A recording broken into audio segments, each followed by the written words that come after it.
پہلے کچھ اصولی باتیں کر لیتے ہیں، اس کے بعد اس کی کسی ایک شاخ پر تفصیل سے بات کریں گے۔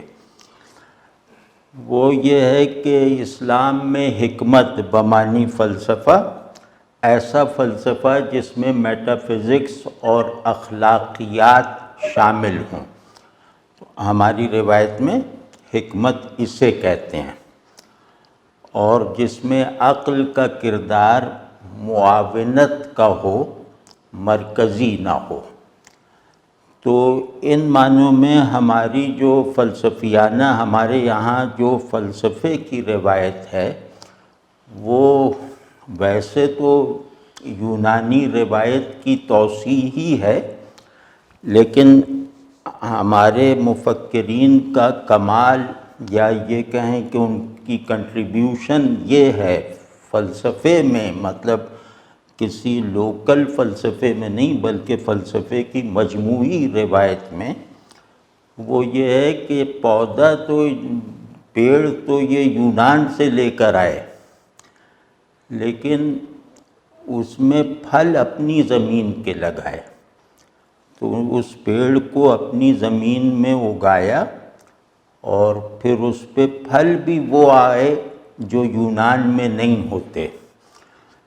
تو اس میں جیسا کہ تاریخ سے بالکل واضح طور پہ پتہ چلتا ہے کہ اسلام جب عرب کے حدود سے نکلا اور اسلام میں عربیت کا عنصر عقلی اور ذہنی معنی میں بھی اور معاشرتی اور علمی مفہوم میں بھی جب دبا، جب محدود ہوا اور مسلم معاشرے میں مختلف بڑی چھوٹی تہذیبوں کے ساتھ مل کر ایک جیسے ڈائلیکٹیکل فیبرک سا بن گیا، عرب کی حد تک مسلم معاشرہ ہو یا مسلم ذہن ہو، اس کی بناوٹ ڈائلیکٹیکل نہیں تھی، وہ کرسٹلائزڈ تھا، کیونکہ اس کا ڈسکورس جن الفاظ میں تھا اور ان الفاظ سے برآمد ہونے والے فوری معانی وہ ایسے تھے کہ وہ عرب صورتحال میں سیکھنے سکھانے سے زیادہ وہ گویا اپنے آپ کو ری ایڈجسٹمنٹ کی دعوت کے طور پر تھے۔ جب یہ باہر نکلا تو اب وہاں ایرانی تہذیب بھی تھی ان کے مفتوحہ علاقوں میں، اور رومی تہذیب بھی تھی، تیسری طرف میسوپوٹیمین تہذیب بھی تھی۔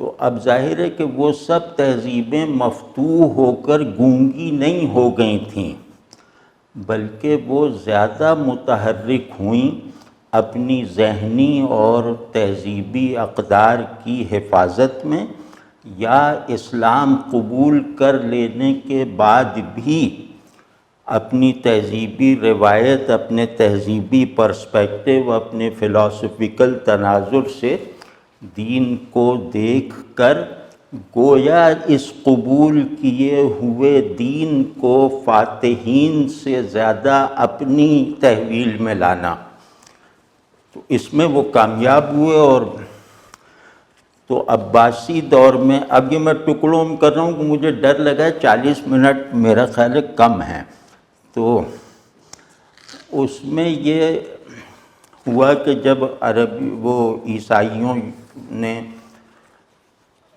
عباسی دور میں یونانی فلاسفہ کی صحیح اور جعلی کتابوں کے تراجم کیے، تو ان تراجم میں ایک علمی اور عقلی شکوہ ایسا تھا کہ وہ مسلمانوں کے اب تک کے سادہ سے ورلڈ ویو میں ایک بالکل نئی چیز کی طرح آیا، اور اس نے آ کر 2 رد عمل پیدا کیے، یعنی فلسفے کی آمد نے 2 رد عمل پیدا کیے مسلم سوسائٹی میں۔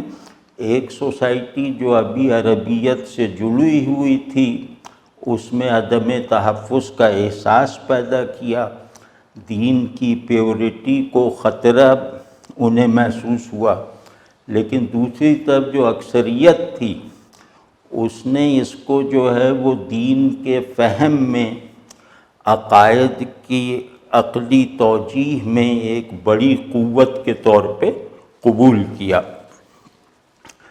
تو ہمارے یہاں جو ہے حکمت کے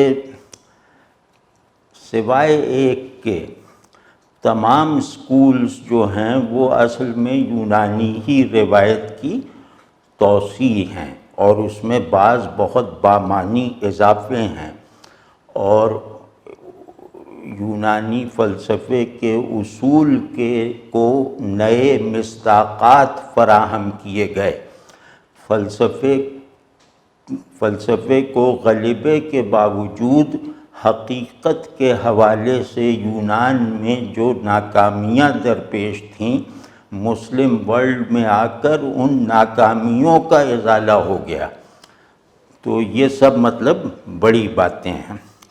تو ہمارے یہاں ارسطو اور افلاطون اور فیثاغورس، اور ایک نام ہے پلوٹائنس، یہ وہ لوگ ہیں جو ہمارے یہاں فلسفیانہ دبستان کی تقسیم کے بڑے سبب بنے۔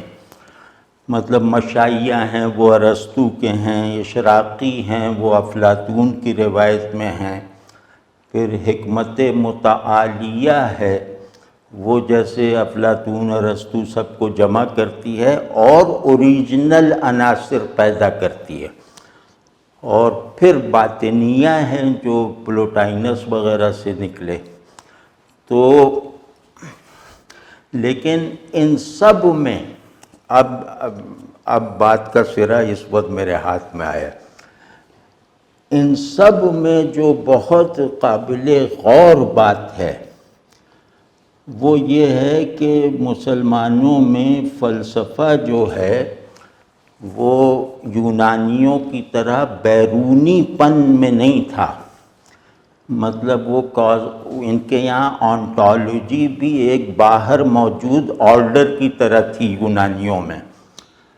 تو انہوں نے وہ آنٹولوجی، وہ کازمولوجی اور وہ سائیکالوجی جو یونانیوں کی فلسفیانہ روایت کی بنیادی موضوعات اور تھیمز تھے، انہوں نے ان تینوں کی قلب ماہیت کر دی۔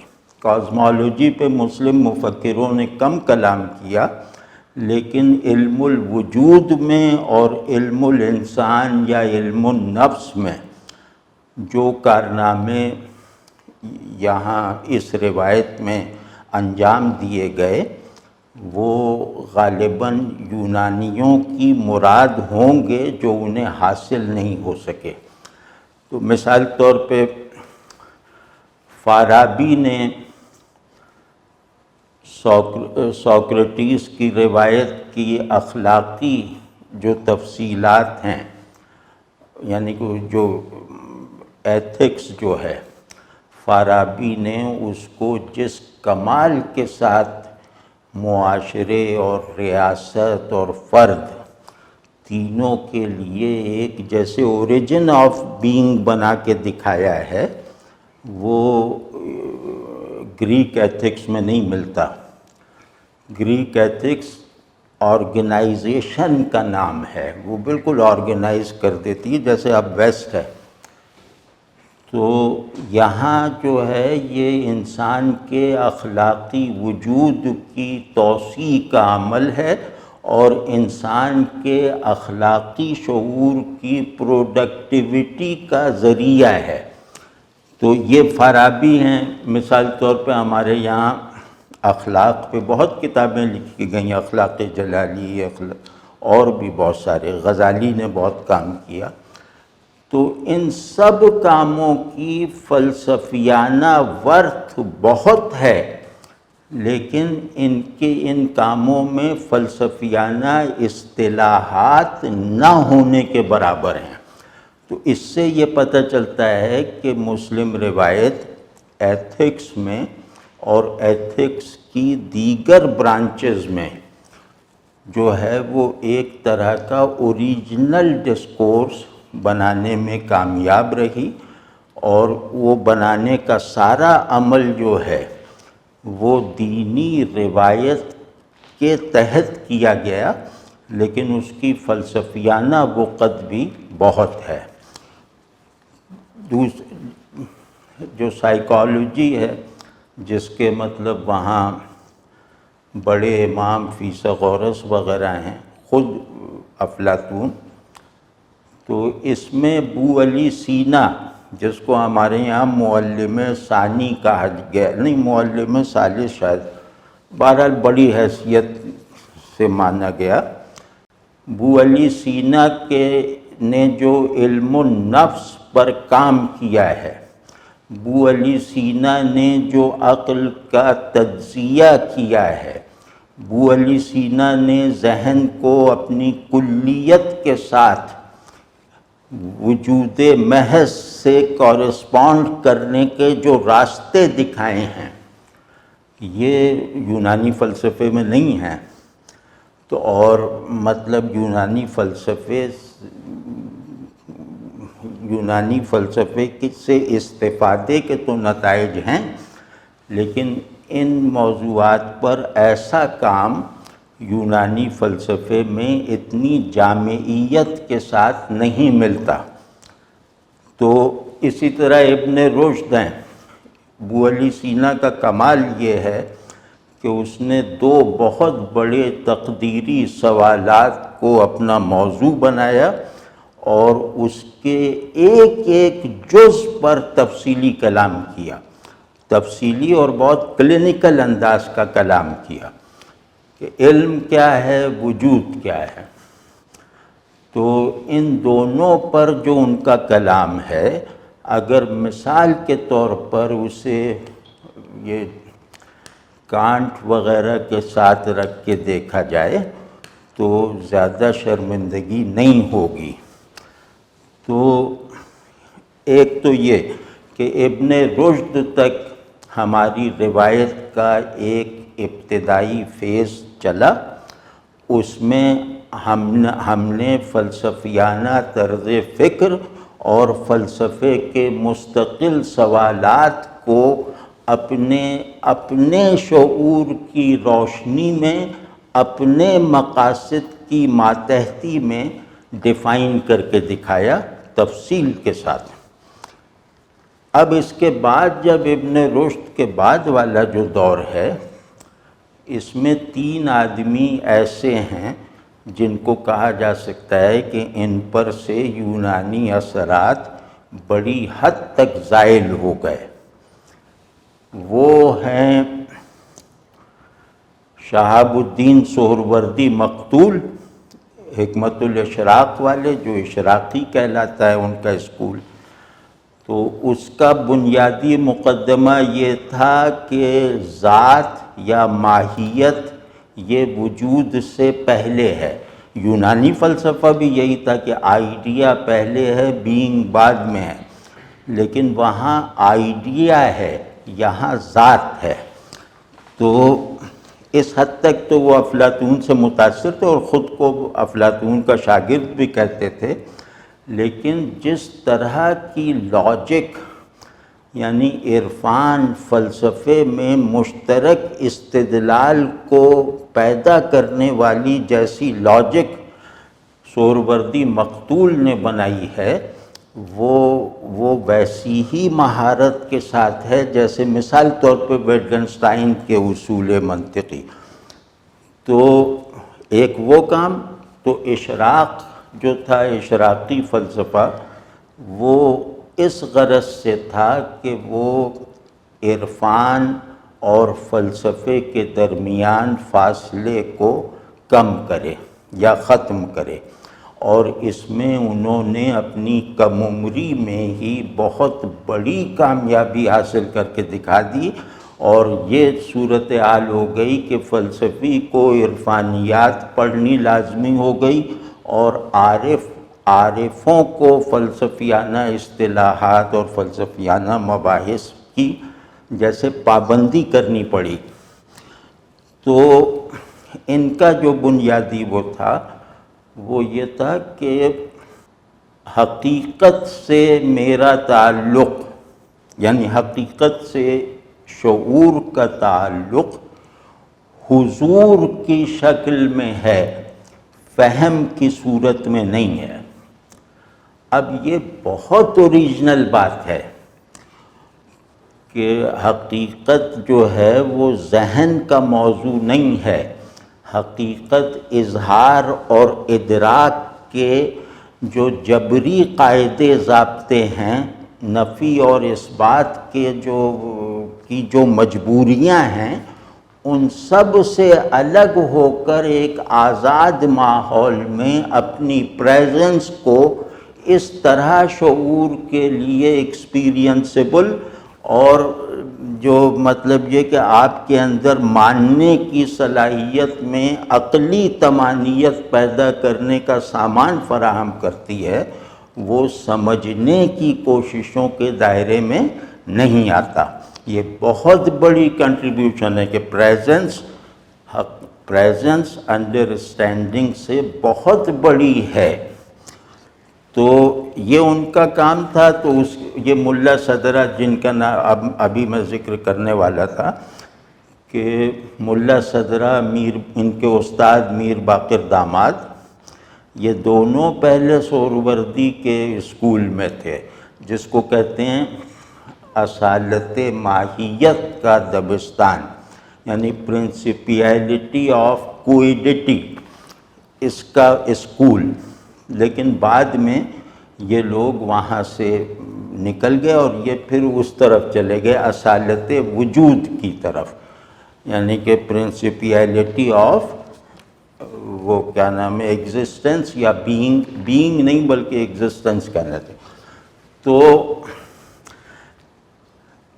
اب ہمارے دوسرے جو صاحب آتے ہیں ان کے بعد، وہ ہماری بعض مجبوریوں اور نالائقیوں کی وجہ سے ہماری مجموعی فلسفیانہ روایت میں وہ حیثیت نہیں حاصل کر سکے جو ان کا حق تھا اور جو ہماری ضرورت تھی۔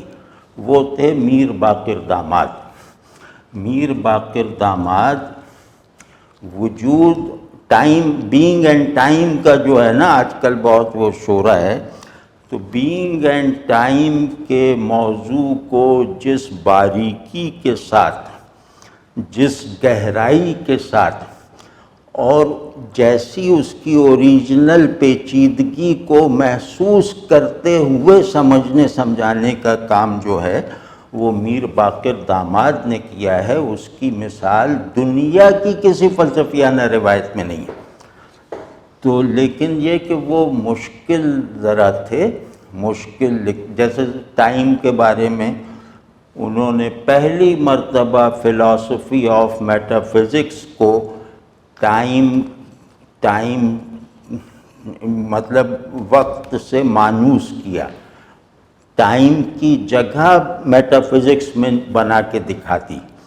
یہ بہت بڑا کارنامہ تھا، اور انہوں نے جو وقت کی وہ کلاسیفیکیشن کی ہے، وقت کے جو مراتب اور قسمیں بتائی ہیں، وہ آج بھی کسی بہت فلسفیانہ یا سائنسی ذہن رکھنے والے کے لیے قابل قبول چاہے نہ ہوں، پرکشش ضرور ہیں۔ تو وہ ان کا جو نظریہ وقت ہے، یعنی وقت اور وجود کا کیا تعلق ہے، اور وقت سے ٹرانسینڈنس کا تصور کیا ہے، اور وجود کی ضرورت کیوں ہے کہ وہ ٹائم سپیس کو ٹرانسینڈ کرے۔ تو یہ جس مہارت سے ان کی کتاب ہے جو کیا نام ہے اس کا، قبسات، تو وہ اگر آپ دیکھیں تو دنگ رہ جائیں۔ تو وہ ہے، وہ کسی بھی روایت میں نہیں ہے۔ اسی طرح ان کے شاگرد ملا صدرہ، وہ اپنے استاد کے بالکل برعکس نہایت آسان اسلوب میں لکھتے تھے، اور بالکل استادوں کی طرح کلاس روم میں جو استاد جس طرح بولتے ہیں اس طرح وہ لکھتے تھے، اور ان کی اہمیت یہ ہے کہ انہوں نے ہماری فلسفیانہ روایت کی جیسے پوری ڈاکومنٹیشن کر دی۔ اگر آپ صرف ملا صدرہ کو پڑھ لیں، اسفار پڑھ لیں، تو آپ پوری مسلم فلسفیانہ روایت سے بہت بڑی حد تک واقف ہو جائیں گے۔ پھر ملا صدرہ کیونکہ تشریح بہت کرتے ہیں، تفصیل بہت کرتے ہیں، تو اس میں اگر ایک مرحلے پر سمجھ میں نہ آئے تو دوسرے مرحلے پہ وہ سمجھ میں آ جاتا ہے۔ تو اور پھر یہ کہ یہ ابن عربی سے بہت متاثر تھے، یہ ملا صدرہ بھی، میر باقر داماد بھی۔ تو وہ رنگ بھی جو ابن عربی کا ہے اس نے ان کے اندر جب وہ سرایت کر گیا غالب رنگ کی حیثیت سے، تو پھر ان کی فلسفی کو جیسے ایک وہ کیا کہتے ہیں عارفانہ تناظر بھی حاصل ہو گیا۔ تو اب یہ لوگ ہیں، یہ میرے خیال میں ملا صدرہ ہمارے آخری فلسفی تھے، مطلب نظام بنانے والے فلسفی۔ اس کے بعد فلسفے کے شارحین بہت آئے، تو لیکن ہماری روایت بس یہاں تک ہے۔ دوسرا یہ کہ کیونکہ ہم نے ایک روایت سے بہت زیادہ فیض حاصل کیا، لیکن وہ فلسفے میں نہیں ہے، مطلب وہ فلسفے میں فال نہیں کرتا، وہ فیض ہے ویدانت کا۔ اور اس میں اگر وہ دیکھنا ہو کہ وہ کس کمال کے ساتھ ہم نے جذب کیا ہے، تو بے دل کو دیکھ لیں۔ تو بے دل کے یہاں مطلب ابھی میں شاعری پہ آؤں گا تو عرض کرتا ہوں بے دل کیا چیز ہیں۔ تو بہرحال ہماری یہ جو عقلی اور ذہنی اور فکری روایتیں ہیں، یہ سب کہیں نہ کہیں سے لی گئی ہیں، لیکن پھر ان میں بہت سبسٹینشیل اضافے بھی ہوئے ہیں۔ اب یہ فلسفہ جو ہے یہ ہماری شاعری کا موضوع اس طرح نہیں بن سکا، گو کہ بعض لوگ ہیں جو فلسفی تھے، انہوں نے اپنا فلسفہ منظوم کیا، لیکن بہرحال وہ شاعروں میں نہیں مقبول ہوا۔ شاعروں میں مقبول ہوئی ہے عرفانی روایت، بلکہ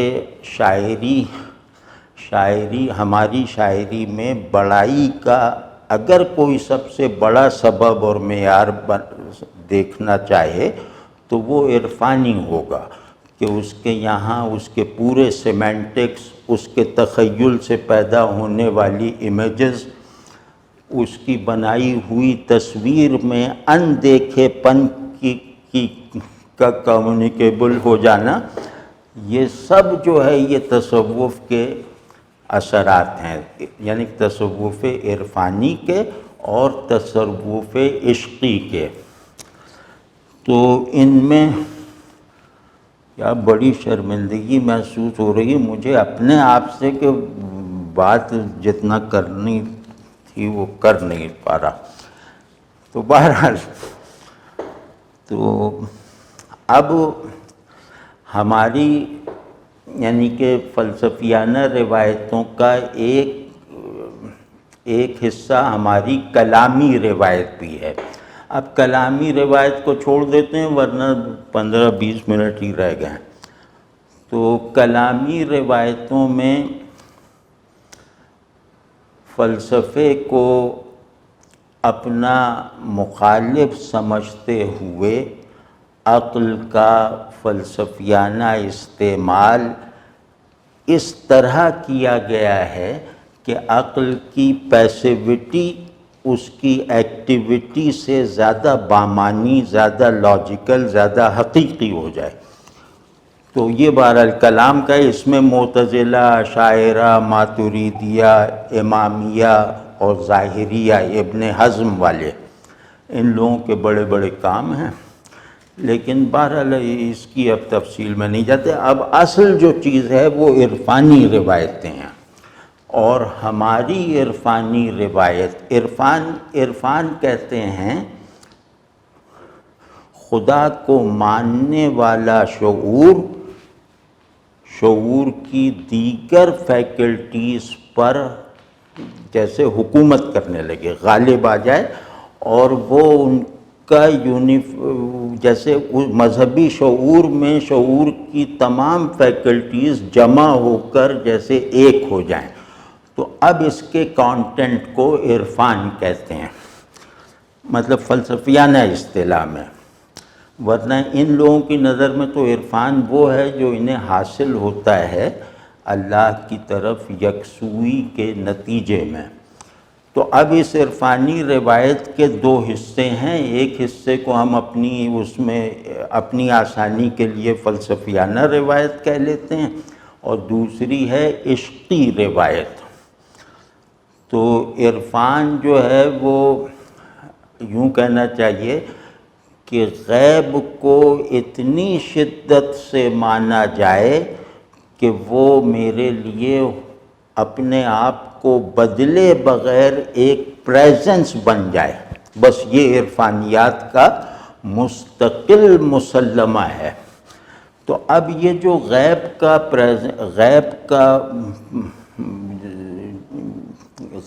کا اعتباری لیکن یقینی ظہور جو ہے، یہ دو طرح کے نتائج پیدا کرتا ہے۔ ایک نتیجہ ذہن پہ پیدا کرتا ہے، وہ عرفان ہے، ایک اثر اس کا دل پہ پڑتا ہے، وہ عشق ہے۔ اسی وجہ سے تصوف میں دو روایتیں کہی جاتی ہیں، حب عقلی اور حب عشقی، بلکہ ولیم چٹک نے اس کو اچھی طرح تقسیم کیا ہے کہ وہ ابن عربی کو کہا کہ وہ پاتھ آف نالج، اور رومی کو کہا یہ پاتھ آف لو کے امام ہیں۔ تو یہ حب عشقی اور حب عقلی، تو ہم یعنی کہ حب عقلی یعنی عرفان عقلی میں ہمارا مشرب وحدت الوجود ہے اور بلا کسی مزاحمت کے ہے۔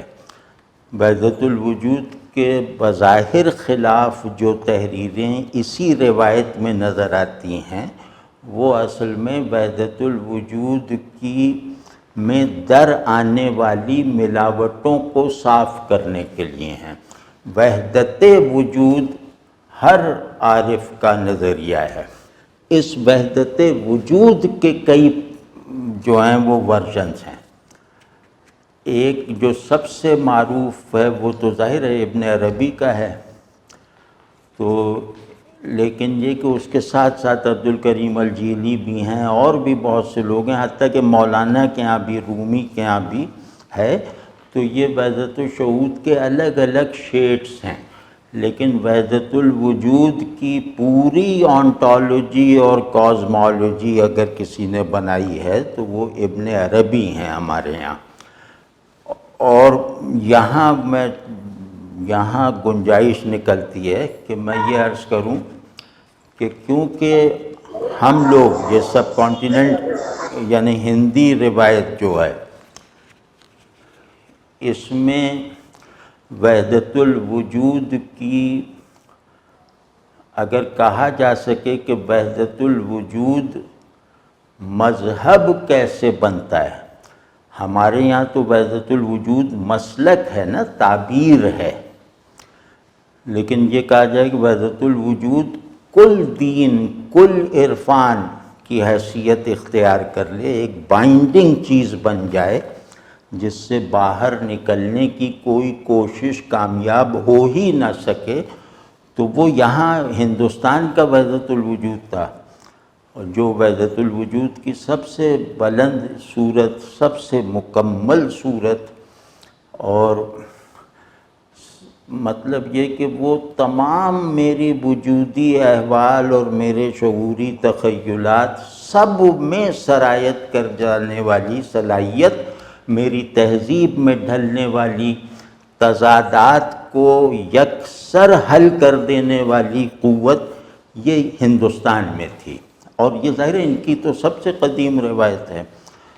تو اس روایت کا اثر ہمارے یہاں کے وحدت الوجودی صوفیہ نے قبول نہیں کیا، اس وجہ سے ان کے یہاں بیان میں وحدت الوجود فلسفے سے زیادہ نہیں رہ گیا۔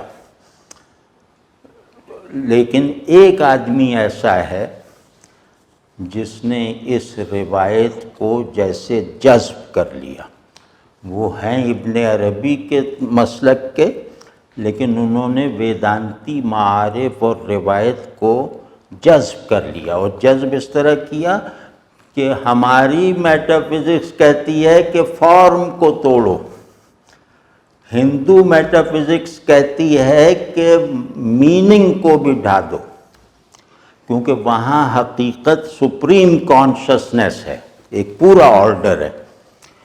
تو اس بات کو بیدل نے جس طرح سے بیان کیا ہے نا، مایا، سپریم مایا، وجود، عدم، علم، جہل، یعنی جو بہت بائنری چیزیں ہیں نا، مستقل، ان کو جس طرح بیدل نے ایبسرڈائز کر کے دکھایا ہے، اور اس ایبسرڈائزیشن میں جتنی حقیقتوں کا عرفان گویا قابل حضور بنایا ہے، وہ میرا خیال ہے مہا شنکر اچاریہ کے علاوہ وہاں بھی نہیں ہے۔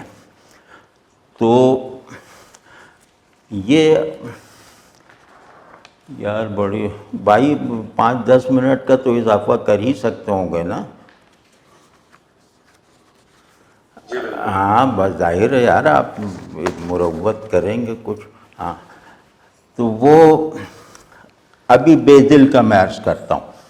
تو ہماری عرفانی روایت وحدت الوجود کی ہے، وحدت الوجود کی قلبی روایت عشقیہ ہے، ذہنی روایت وہ کیا نام ہے، عرفانی یا فلسفیانہ ہے۔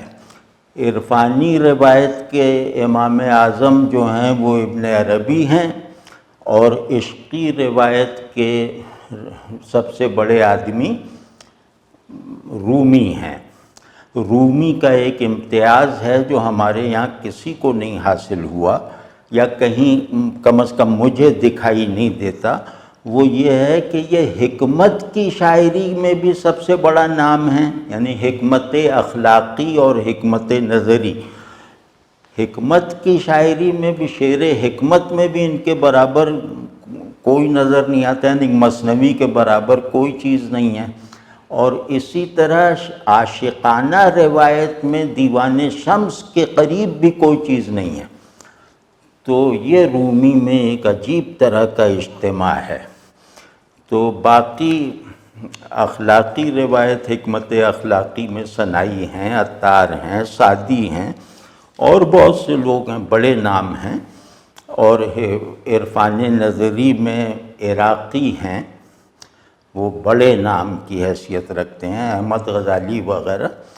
اور جو عاشقانہ روایت ہے اس میں بھی عراقی ہیں، حافظ ہیں، اور کیا نام ہے، منصور حلاج وغیرہ، یہ اس میں ہیں۔ اب میرا دل تو یہ چاہ رہا ہے کہ میں عشق اور عرفان کو ذرا سا کھولوں۔ عرفان میں تنزیہ اصل ہے، تشبیہ اس کا ایک اعتبار ہے، یعنی ایسنس اصل ہے، فارم اس کا ایک اعتبار ہے، ایک مثبت اعتبار ہے۔ عشق میں جو ہے یہ فارم بھی اصل ہے، اور اس سے اوپر مطلب تنزیہ، تشبیہ بھی اصل ہے، اور تنزیہ بھی حقیقی ہے۔ تو جب وہ نقطۂ وحدت جو تشبیہ اور تنزیہ کو دو رکھتے ہوئے متضاد نہ رہنے دے، اسے عشق کہتے ہیں۔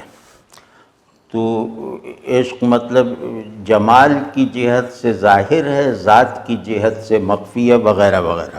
تو اس عشق کی اس تعریف میں رومی کے برابر کا شاعر ڈھونڈنا ایک سید لا حاصل ہوگا۔ رومی کی یہ حیثیت ہے۔ تو اب میں یہ چاہ رہا ہوں کہ رومی، حافظ اور ان سب کو تو سبھی نے پڑھا ہے، ظاہر ہے آپ لوگ مجھ سے زیادہ جانتے ہوں گے، لیکن میں یہ چاہ رہا ہوں کہ ایک بہت خاص چیز کو جس کی ہمیں شاید بہت ضرورت بھی ہے وہ ذرا سامنے لاؤں کہ بیدل نے ہماری کل عرفانی، فلسفیانہ، عرفانی بھی اور فلسفیانہ بھی، ان روایتوں میں کیسے کیسے نئے جزیرے ڈھونڈے ہیں، اور کیسے بیدل جو ہیں وہ ہماری پوری عارفانہ اور فلسفیانہ روایتوں میں فرد واحد ہیں۔ مطلب نہ ان سے پہلے کوئی ایسا عرفان کو بنانے والا پیدا ہوا، نہ ان کے بعد کسی کی اتنی استعداد ہوئی۔ وہ میں عرض کرتا ہوں، اگر ظاہر سب نے پڑھی ہوگی شنکر کی جو کمنٹریز ہیں اپنشد پر، شنکراچاریہ کی، تو اس میں ایک درس اس کا ہے، یعنی کم از کم ایک درس اس کا ہے جس میں وہ بتاتا ہے کہ سپریم مایا کیا ہوتی ہے۔ مایا فارم، سپریم مایا معنی، یعنی تصور، مایا وجود کا ظاہر، سپریم مایا شعور کا باطن، ان دونوں کی نفی کرنی ہے۔ اب یہ کام اتنا بڑا اور مطلب بڑی سے بڑی ذہانت کے لیے ناقابل تصور ہے، اور اس کے لیے گویا شعور کے سارے میکینزم کو بدلنا پڑتا ہے۔ اس کے لیے شعور اور وجود کو ایک آئیڈینٹی میں گوندھنا پڑتا ہے، تب یہ کچھ کھلتا ہے۔ تو اس میں بیدل نے جو کام کیا ہے نا، صرف اس پہلو سے وجود اور عدم کے تضادات یہ ہیں ہی نہیں، کسی بھی طرح کا تضاد وہم ہے، کسی بھی طرح کی مطابقت دھوکہ ہے۔ تو اب یہ دیکھیے کہ بیدل اس میں کیا کہہ رہے ہیں، اور سبحان اللہ سبحان اللہ۔ ہر چمی بینم، یہ جو پیراڈاکس ہے، ہر چمی بینم تپش آمادے صد جستجوست، زیں بیاباں نقش پا ہم نیست بے آواز پا، کہ ہم جو بھی دیکھتے ہیں، ہم جو بھی دیکھ رہے ہیں، دیکھتے آئے ہیں، دیکھیں گے، یعنی ہماری تقدیر دید وہ بس ہے کہ ایک کو دیکھ کر دوسرے کی تلاش میں رہنا، دیکھے کو اندیکھا کرنا، پھر اس اندیکھے میں سے دیکھا ہوا نکالنا، پھر اس دیکھے ہوئے کی نفی کر کے ایک اور نیا اندیکھا دریافت کرنا۔ تو ہم جو دیکھ رہے ہیں یہ جیسے ابل رہی ہے ہر چیز، ہماری دیکھی ہوئی ہر چیز جیسے ہزاروں جستجوؤں کے وفور سے ابل رہی ہے، اور زیں بیاباں، یہ جو بیابان وجود و شعور ہے، زیں بیاباں نقش پا ہم نیست بے آواز پا، کہ اس بیاباں میں جو پاؤں قدم کا نشان ہے وہ بھی متحرک ہے، اور وہ بھی آواز پا سے خالی نہیں ہے، وہ بھی قدموں کی چاپ سے، قدم کا نقش قدم کی چاپ سے خالی نہیں ہے، یعنی متحرک ہے۔ اب دیکھیے ایک اور شعر، دریائے خیالیم و نم نیست دریں جا، مطلب اگر واقعی گواہی دیتے ہیں نا جس طرح عدالت میں قسم کھا کے، تو میں قسم کھا کے گواہی دینے کو تیار ہوں کہ بیدل سے زیادہ اوریجنل شاعر کوئی نہیں ہے، اور جس سطح پر اس نے یعنی عقل کے اس سلبی کردار کو جس میں وہ خود اپنی نفی کرنے پر بھی قادر ہو جاتی ہے، جس طرح بے دل کے یہاں اظہار ملا ہے، اس کا کوئی تصور نہیں کر سکتا۔ تو دریائے خیالیم و نمے نیست دریں جا۔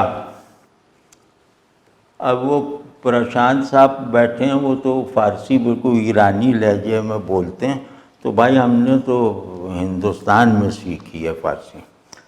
دریائے خیالیم و نمے نیست دریں جا، کہ ہم دریائے خیال ہیں، یعنی ہم خیالی سمندر ہیں، اور یہاں کوئی پانی وانی نہیں ہے، پانی کیا، پانی کا کوئی سراغ بھی نہیں ہے۔ یعنی پانی کو ڈھونڈنے کے لیے جس اعتبار اور امید کی ابتدائی طور پہ ضرورت ہوتی ہے، یہاں وہ بھی نہیں ہے۔ اور جز وہم وجود و عدم نیست دریں جا۔ اب آپ ذرا ان لوگوں کو، ایڈورنو کو سنائیے، سیموئل بیکٹ کو سنائیے، تو یہ لوگ اس کو ایک شاگردانہ اشتیاق کے ساتھ سنیں گے ان مضامین کو، کہ وجود اور عدم، یہاں کا وجود بھی وہم ہے اور عدم بھی۔ اور وہم کا ایسا مطلب کبھی دیکھا ہے؟ کسی کے تصور میں آ سکتا ہے کہ وہم، وجود بھی وہم، عدم بھی وہم؟ یہاں ابن عربی کا ایک قول ہے کہ وہم سلطان العارفین ہے، یہ معدوم کو موجود کر دکھاتا ہے۔ تو ابن عربی کے اس قول کو گویا اس کی انتہائی مراد تک اس شعر میں پہنچا دیا گیا ہے، کہ وجود کو معدوم کو موجود کر دکھاتا ہے، اور پھر ان کا لغو ہونا بھی ظاہر کر دیتا ہے۔ یا نقوی صاحب مجھے کسی اور وقت زیادہ وقت دے کے طلب فرمائیے گا، تو آج تو بہرحال وہ پورا کر دیں۔ ہاں، جز نشأ تجرد شائستہ جنوں نیست، جز نشأ تجرد شائستہ جنوں نیست، صرف بہار ما کن رنگیز گل جدارا۔ کہ تجرد مطلب بالکل پیور ہونا، محضیت۔ تو جیسے وہ ایبسٹریکٹ، اس کے لیے چھوٹا لفظ ہے، تجرد کہتے ہیں کہ صرف میں ہونا یا صرف ہونا، یعنی صرفیت کے ساتھ، محضیت اور پیورٹی کے ساتھ۔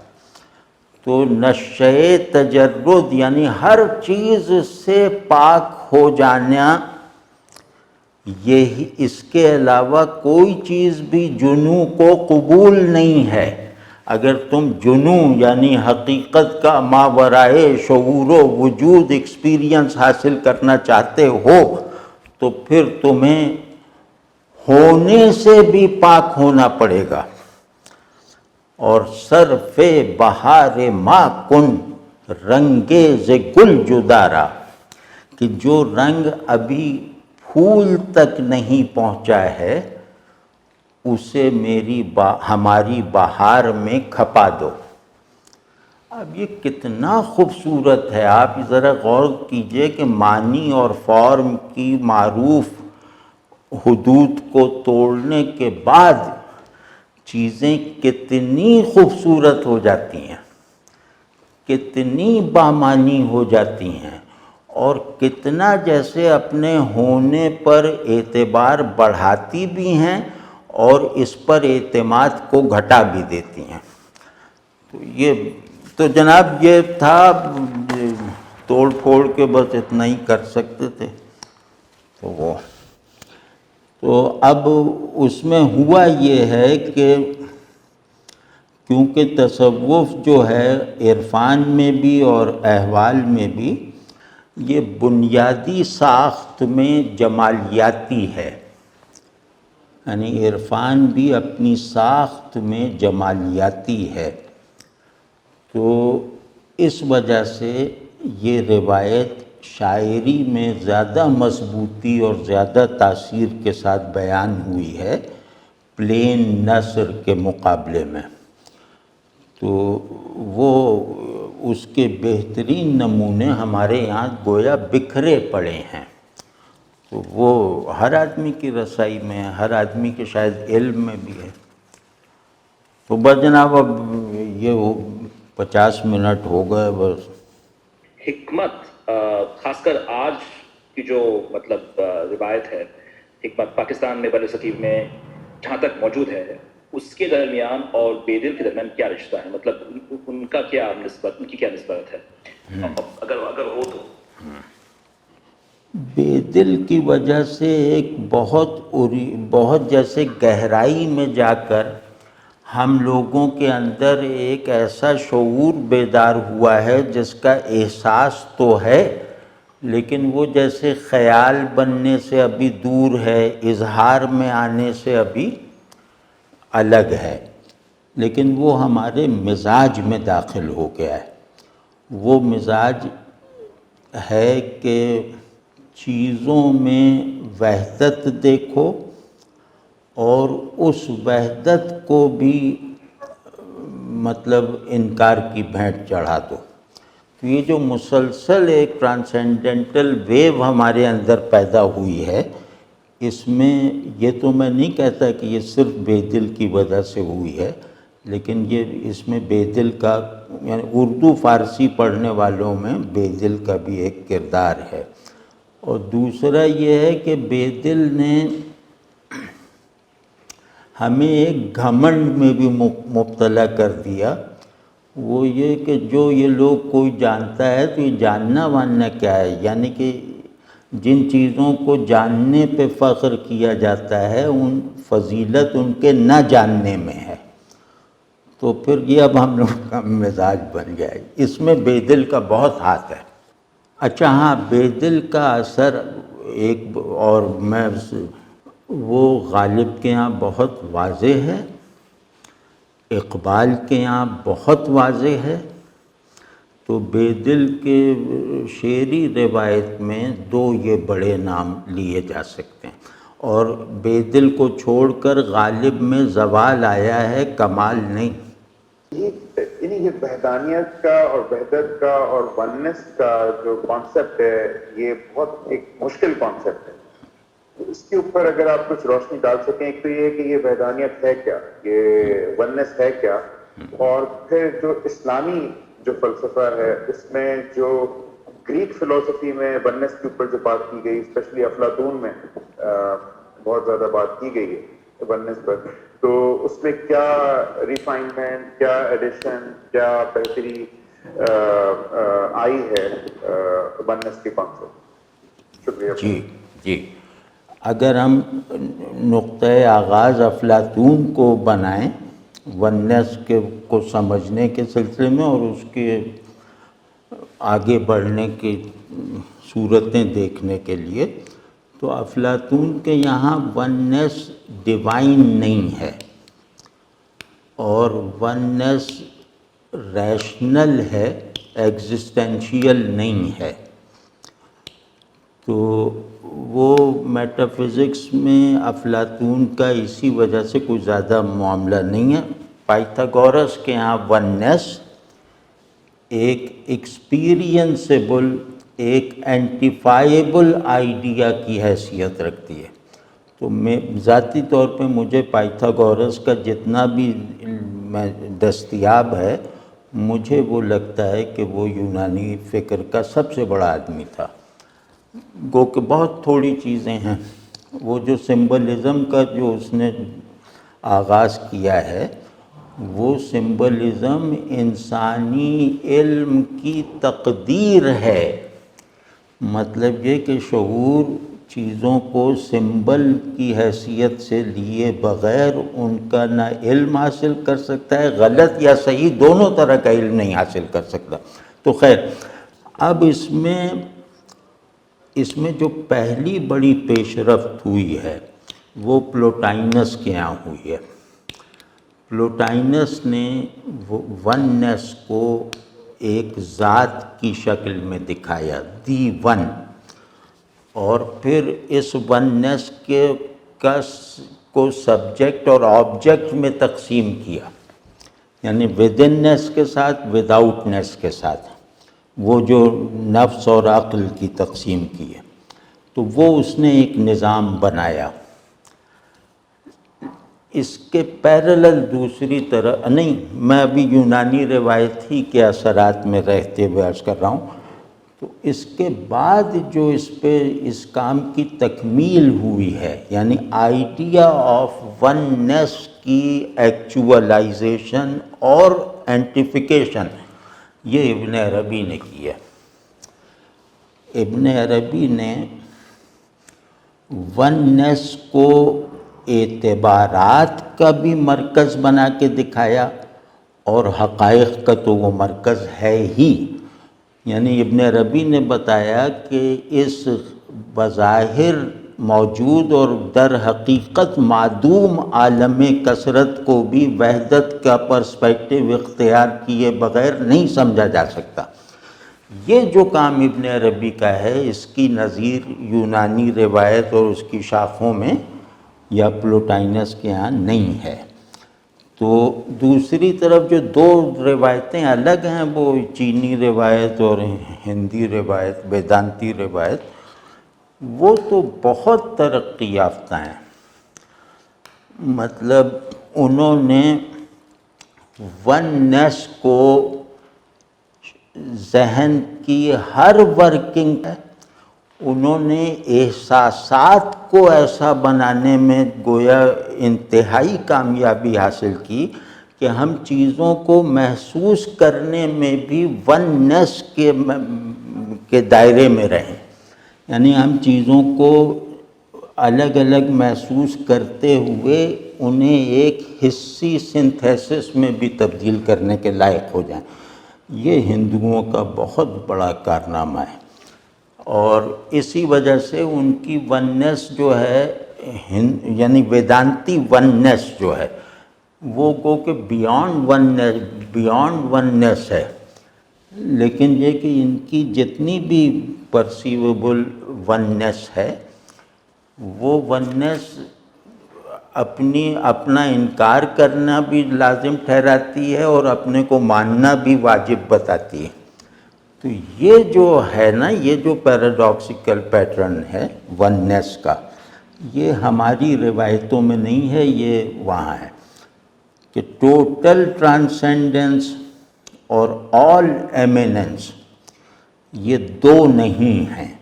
یہ بات ہماری سمجھ میں نہ آتی اگر شنکراچاریہ وغیرہ نہ ہوتے۔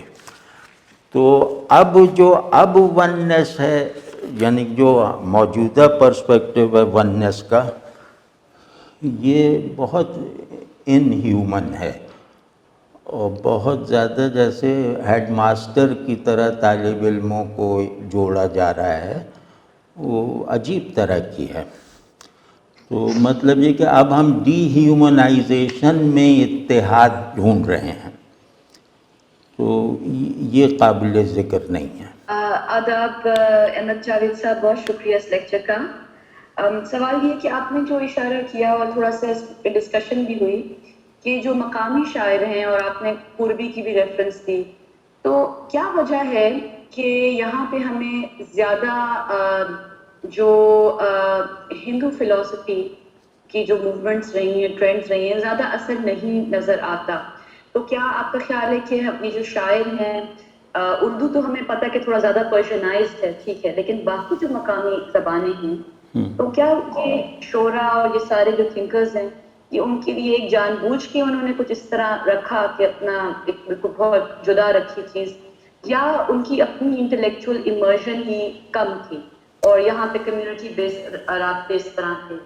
اور کیونکہ پوروی میں جب ہم جاتے ہیں تو ہمیں ٹکڑے ملتے ہیں کہ کرشن کنریا اور ان چیزوں پہ بھی بیسڈ اس قسم کی شاعری ہمیں ملتی ہے، لیکن شاید وہ بھی ایک حد تک جا کر اور پھر آگے نہیں جاتی۔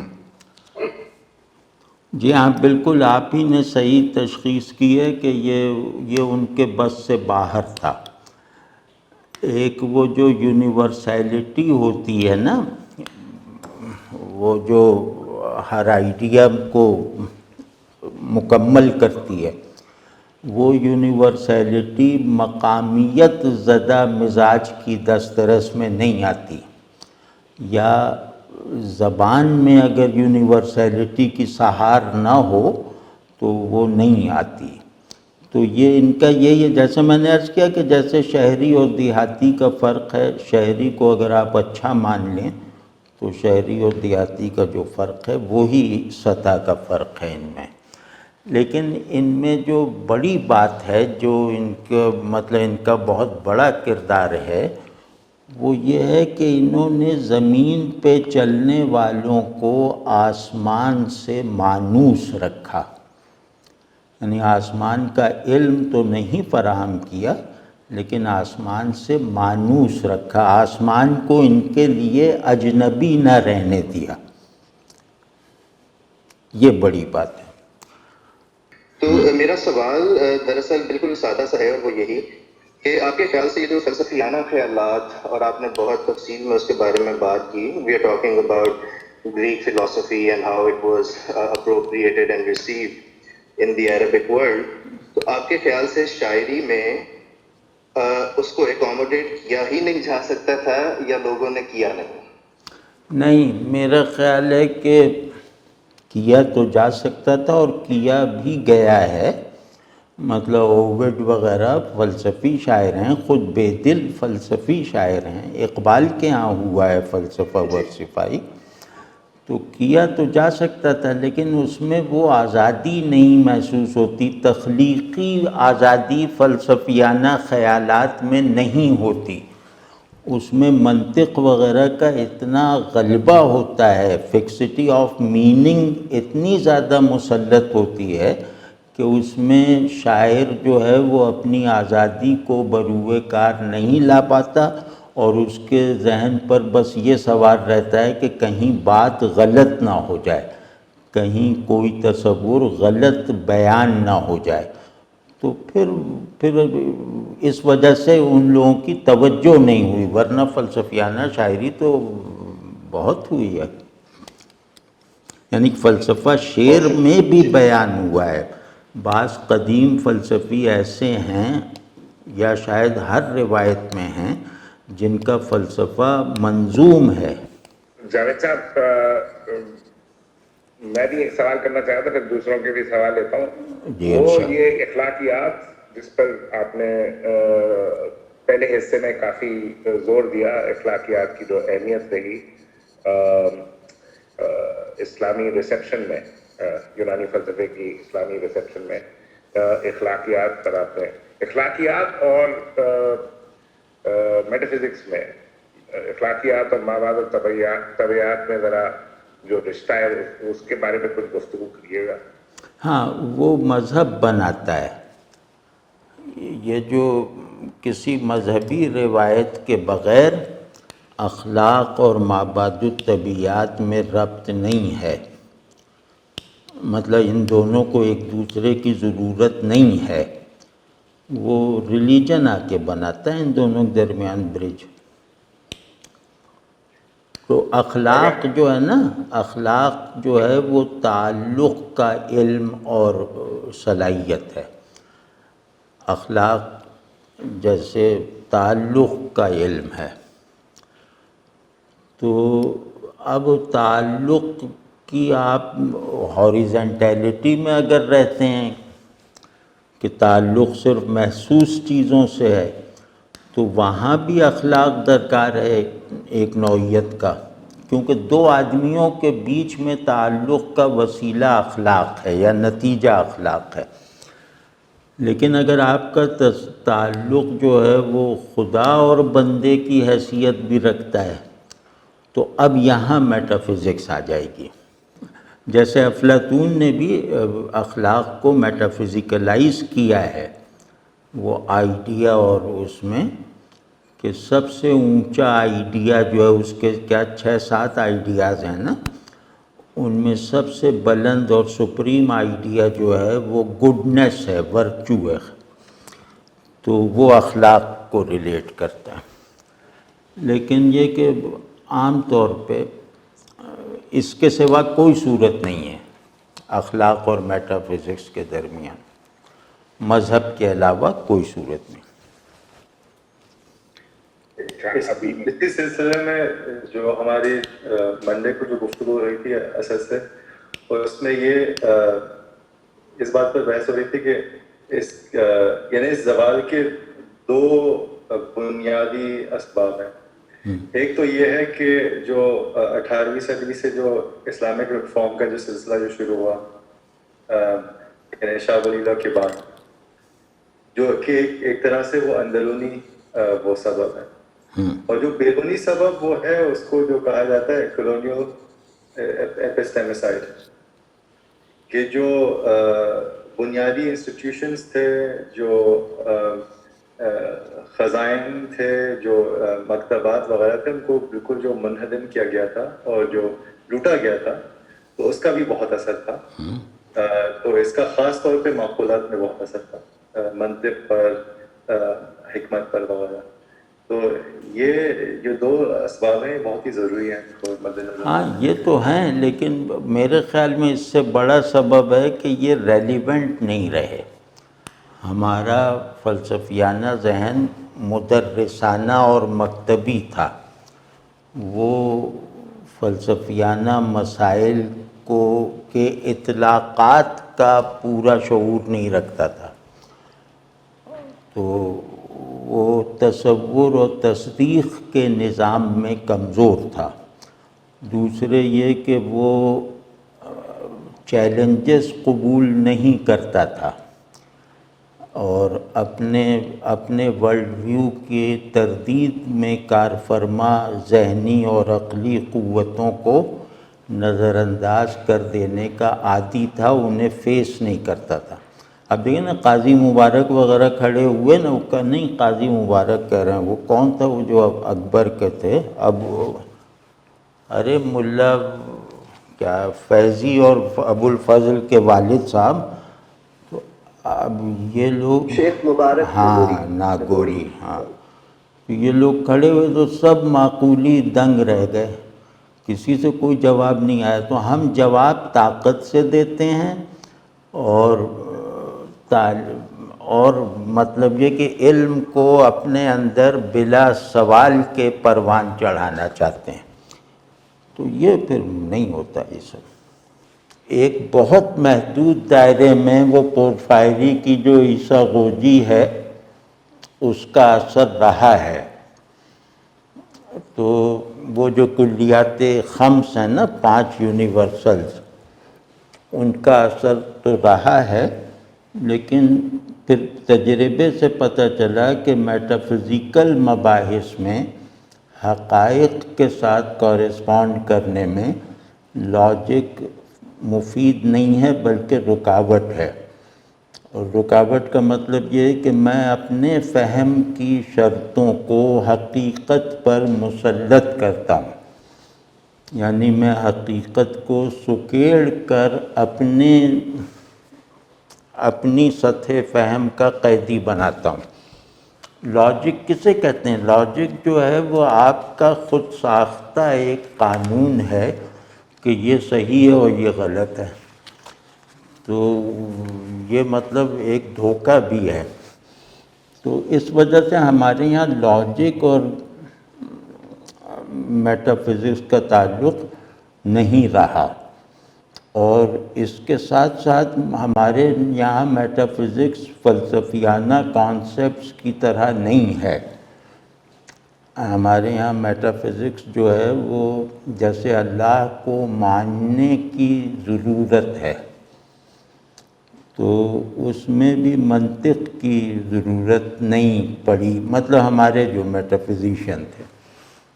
تو میٹا فزیکل نظریات میں بھی ہمارے یہاں کوئی سبسٹینشیل تبدیلی نہیں آئی۔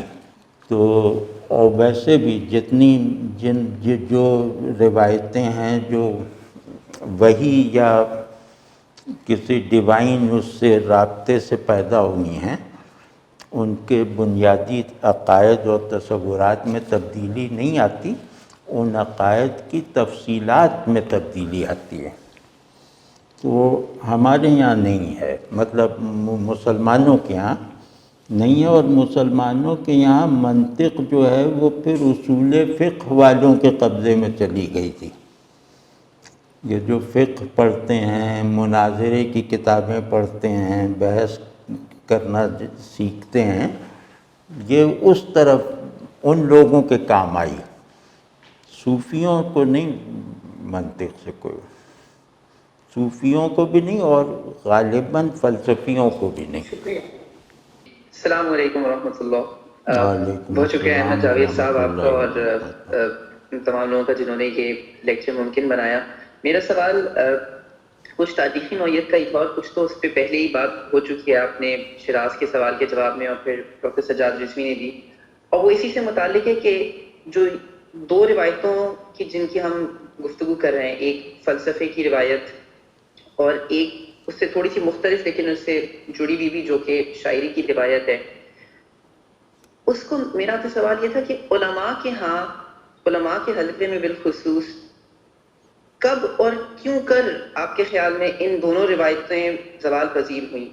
کیونکہ ہم دیکھتے ہیں کہ ایون 20ویں صدی کے اوائل تک بھی مثلا مولانا تھانوی جو ہیں وہ حافظ کے دیوان پر شرح لکھ رہے ہیں اور دیگر فلسفیانہ مباحث سے انگیج کر رہے ہیں، لیکن ایسا محسوس ہوتا ہے کہ شاید کچھ مطلب شاید جو ڈیوائڈ ہے وہ شاید کولونیلزم اتنی نہیں ہے جتنا اس کا اختتام ہے، یعنی جو پوسٹ کولونیل پاکستانی اسلامی ریاست وجود میں آئی، اس کے جو بھی اس نے ایڈوکیشن پالیسی وغیرہ اپنائی، جو بھی اس کا ایک ویژن تھا عوام کے لیے، ان میں نہ فلسفے کی جگہ تھی اور نہ شاعری کی۔ لیکن علماء کے ہاں کیوں کر اتنا ایک ڈراسٹک شفٹ ہمیں نظر آتا ہے کہ 20ویں صدی کے اوائل کے بعد سے یہ دونوں روایتیں جو ہیں وہ ان پہ اتنا کام نظر نہیں آتا ہے، اتنی توجہ نہیں دی جاتی، یہاں تک کہ آپ اب تو جیسے کہ آپ جانتے بھی ہیں اور اپنی مختلف ٹاکس میں مطلب ذکر بھی کرتے رہتے ہیں کہ فارسی زبان ہی اب تو بہت سارے مدارس میں نہیں پڑھائی جاتی، تو ان کے ہاں مطلب یہ کیوں اس روایت کو کہا کہ مطلب اس کی ضرورت ہی نہیں ہے؟ اچھا، یہ علماء نے یہ نہیں کہا کبھی کہ اس کی ضرورت نہیں ہے، بلکہ سچی بات یہ کہ جب عالم پیدا ہونے بند ہو گئے تو یہ سب شروع ہوا۔ جب تک عالم تھے تو وہ پوری طرح شعر و ادب سے اور معقولات سے، وہ چاہے فلسفہ ہو، چاہے کلام ہو، چاہے عرفانیات ہو، اس سے متعلق تھے اور اس میں کچھ نہ کچھ کنٹریبیوٹ کرتے رہتے تھے۔ اب جیسے مثنوی کی ساری شرحیں علماء نے لکھی ہیں، تو حافظ کے دیوان کی شرحیں بھی کئی علماء نے لکھی ہیں۔ تو اس میں ہوتا یہ ہے کہ ہم نے ہمارا پورا تصور وجود، تصور زندگی، یہ اتنا زیادہ یوٹیلیٹیرین ہو گیا، اتنا زیادہ دنیا کے مفادات کا قیدی بن گیا کہ ہمیں اپنی موجودہ سطح وجود اور درجہ شعور سے اٹھنے کی امنگ جو ہے وہ اپنے مفاد کے خلاف لگنے لگی۔ ہم اپنے آپ سے بلند ہونے کی امنگ سے ڈرنے لگے۔ اس میں علماء بھی شریک ہیں۔ تو ایک پاور گیم سب بن گئی، بس اس میں یہ ہو گیا۔ اب شاعروں کو بھی شاعری کا کیا پتہ، مطلب ایک عجیب سا وہ ماحول بن گیا ہے نا کہ فلسفہ جو پڑھانے والا ہے وہ تاریخ فلسفہ پڑھ کے پی ایچ ڈی کر کے آیا ہے، اس نے کوئی ٹیکسٹ نہیں پڑھا، اور جو پڑھنے والے ہیں وہ رٹا لگاتے ہیں۔ تو ایک عجیب طرح کا زوال ہے، اور اس کا ایک سبب میں عرض کرتا ہوں جو ہم لوگوں کی کوتاہی عرض کرتا ہوں کہ ذہن ہمیشہ آبجیکٹ پر غلبہ پانے سے خود اعتمادی حاصل کرتا ہے۔ ذہن اپنے امیجیٹ آبجیکٹ سے اگر لا تعلق یا مغلوب ہو تو اس کی علمی اور جمالیاتی صلاحیتیں مرجھا جاتی ہیں. جیسے تخیل ہے نا، وہ اسکیم آف آبجیکٹس پر حکومت کرنا ہے. تعقل جو ہے وہ موجودہ کنڈیشنز سے غیر مطمئن ہونا ہے. تفکر جو ہے وہ فارمز کو میننگ اپنی طرف سے فراہم کرنا ہے، یعنی احسان کرنا ہے. تو ہمارے ذہن، ہمارا جو سبجیکٹ ہے اور آبجیکٹ کا جو توازن ہے وہ بالکل ہی غارت ہو گیا. اور علماء نے کیونکہ علوم سے جو دنیا پر اثر انداز ہونے والے علوم سے تربیت نہیں پائی، تو اس وجہ سے ان کے ذہن کا کوئی بہت بنیادی مادہ جو ہے وہ پروان نہیں چڑھ پایا. اور اس کی مطلب اگر آپ ہسٹری پڑھیں تو اور واضح ہو جائے. شاہ عبدالعزیز صاحب جو تھے وہ جہاز بنانا بھی جانتے تھے. وہ ان کے بارے میں کہا جاتا ہے کہ ایک موسیقار نے کہا کہ یہ تو نائک تھے. نائک کہتے ہیں جو سب سے اونچا درجہ ہوتا ہے موسیقی میں، علم موسیقی میں. عربی میں شاعری کرتے تھے وغیرہ وغیرہ. شاہ ولی اللہ کو دیکھیں آپ. تو لیکن یہ کہ بس وہ میرے خیال میں اب علمی بات نہیں کر رہا، میں دل کی بات کر رہا ہوں کہ علم اگر حال نہ بن پائے، آپ کسی بھی علم کو اپنا حال نہ بنانے کے عادی ہو جائیں، تو پھر یہی سب کچھ ہوتا ہے جس کی آپ شکایت کر رہے ہیں. کیونکہ جو میرا علم حال بنتا ہے نا، تو میرے اندر ایک جمالیاتی کیفیت پیدا ہوتی ہے. یعنی کامیابی کی کیفیت، سچائی کی کیفیت جمالیاتی ہوتی ہے. اخلاق کی انتہائی حالت جمالیاتی ہوتی ہے. زبان کے علم کی انتہا جمالیاتی ہوتی ہے. تو اب وہ سب سے اپنے آپ کو کاٹ لیا، سب سے الگ ہو گئے. اب لفظوں کا علم نہیں، زبان کا علم نہیں، تصور کیسے بنتا ہے اس کا علم نہیں. تخیل کا مذہبی علوم میں گزر ممنوع ہو گیا ہے. تو یہی ہوگا جو ہو رہا ہے. نہیں احمد شاہ صاحب نے بالکل بجا فرمایا. میں صرف یہ پوچھوں کہ اس کو آپ کیا ہسٹوریسائز کر سکتے ہیں؟ کیونکہ آپ نے بھی چند نام لیے. مطلب 20ویں صدی کے اوائل تک تو ایسا محسوس ہوتا ہے کہ مطلب یہ چیزیں زندہ ہیں. تو آپ کے خیال میں بھی، یا مطلب آپ کے لیے شاید یہ اتنا اہم سوال نہ ہو کہ اس کی تاریخ ایگزیکٹلی اس کو ڈیٹ کب کریں؟ کیا یہ پارٹیشن اس کی وہ ہے یا نہیں؟ پارٹیشن بھی ہو سکتا ہے، پارٹیشن بھی ہو سکتا ہے، کیونکہ پارٹیشن کا مطالبہ جو ہے نا وہ بہت ذرا سنگ دلی سے کیا گیا. تو ایک سنگ دلی تو تھی اس میں، اور اس سنگ دلی کے مظاہر بھی دونوں طرف نظر آئے. اور پھر اس کو مذہبی جو ڈسکورس میں ڈھالا گیا، وہ مذہبی ڈسکورس عجیب طرح کا مجاہدانہ اور وہ جارحانہ ڈسکورس تھا، اور نفرت پر مبنی تھا. یعنی علیحدگی کی بنیاد تہذیبی امتیاز نہیں تھا، ایک دوسرے سے نفرت تھی، دشمنی تھی.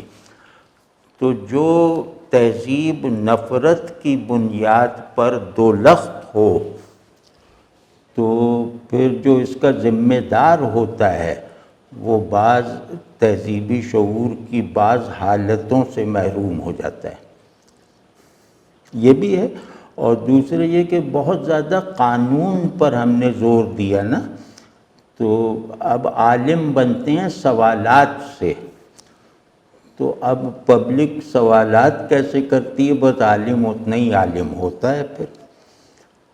تو ہمارے یہاں سب نکل گیا. یہ بہت اچھا نقطہ آپ نے نکالا کہ جب کولونیلزم بظاہر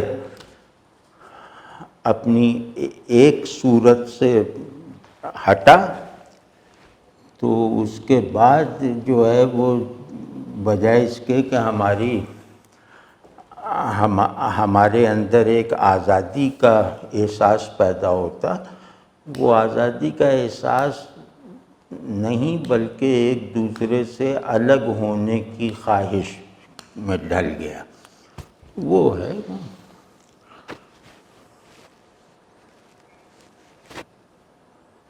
اچھا، اب سجاد کافی وقت ہو گیا احمد جاوید صاحب کو بھی، پونے 2 گھنٹے ہو گئے تقریباً،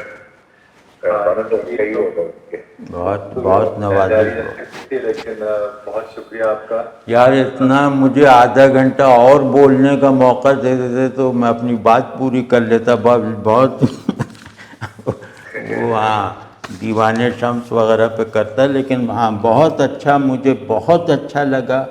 اور یہاں سوالات سے پتہ چل رہا ہے کہ یہ سوالات ایسے ہیں کہ جواب دینے والے کو کچھ سکھاتے بھی ہیں۔ تو بہت آپ لوگوں کا شکریہ، بہت بہت اچھا لگا مطلب مجھے۔ اگر آپ اختتام اشعار سے کریں، فارسی اشعار سے، اگر آپ کے پاس ہاں بالکل بالکل بالکل سنا دیں۔ کس کے سناؤں؟ شاعر کا نام لے دیں۔ یہ نقوی صاحب بتا دیں گے آپ؟ بے دل کے ہی سنائیں۔ اچھا، نزاکت ہاست در آغوش مینا خانہ حیرت، دیکھیں علم اور وجود کو ایک کر دیا ہے۔ نزاکت ہاست در آغوش مینا خانہ حیرت، مژہ برہم مزن تا نشکنی رنگ تماشا را۔ اسی کا اس شعر کا تقریباً ترجمہ کیا ہے میر تقی میر نے، اور وہ ان کا شاید سب سے اچھا شعر ہے کہ لے سانس بھی آہستہ کہ نازک ہے بہت کام، آفاق کی اس کارگہ شیشہ گری کا، وہ اس کا تقریباً ترجمہ ہے۔ اور ایک غزل ان کی ہے جس کی ردیف اتنی مشکل ہے کہ کوئی شاعر ہاتھ لگاتے ہوئے ڈرے۔ اس کے 2 شعر میں آپ کو سناتا ہوں کہ ندانم گرد باد از مکتب فکر کے می آید، ندانم گرد باد از مکتب فکر کے می آید، کہ میں نہیں جانتا کہ جو بگولہ ہے یہ کس مکتب فکر سے آیا ہے، یعنی مکتب فکر سے آیا ہے، کس تھیوری آف بینگ کا فالوور ہے۔ کہ ندانم گرد باد از مکتب فکر کے می آید، کہ ان یک مصرعِ پیچیدہ موضوع کرد صحرا را، کہ اس پیچیدہ مصرعے نے صحرا کے شعر کو وزن میں کر دیا، ورنہ صحرا ایک متن تھا شعری جو بحر میں نہیں تھا۔ اور نگاہ وحشت لیلا چے افسوں کا اس کا مطلع ہے، نگاہ وحشت لیلا چے افسوں کرد صحرا را، کہ نقش پائے آہو چشم مجنوں کرد صحرا را۔ کمال ہے، مطلب مبالغے، ایسا مبالغہ ہے کہ جو ہمارے تصورات حقیقت کو بالکل چھوٹا بنا دیتا ہے۔ کہ لیلا کی نظر نے صحرا پر نہ جانے کیا جادو کر دیا کہ صحرا میں بھاگتے دوڑتے جو ہرن ہیں، ان کے قدموں کے نشانات گویا ایسے ہو گئے جیسے پورا صحرا چشم مجنوں بن کے رہ گیا۔ بہت بڑا شاعر تھا، بہت بڑا شاعر تھا۔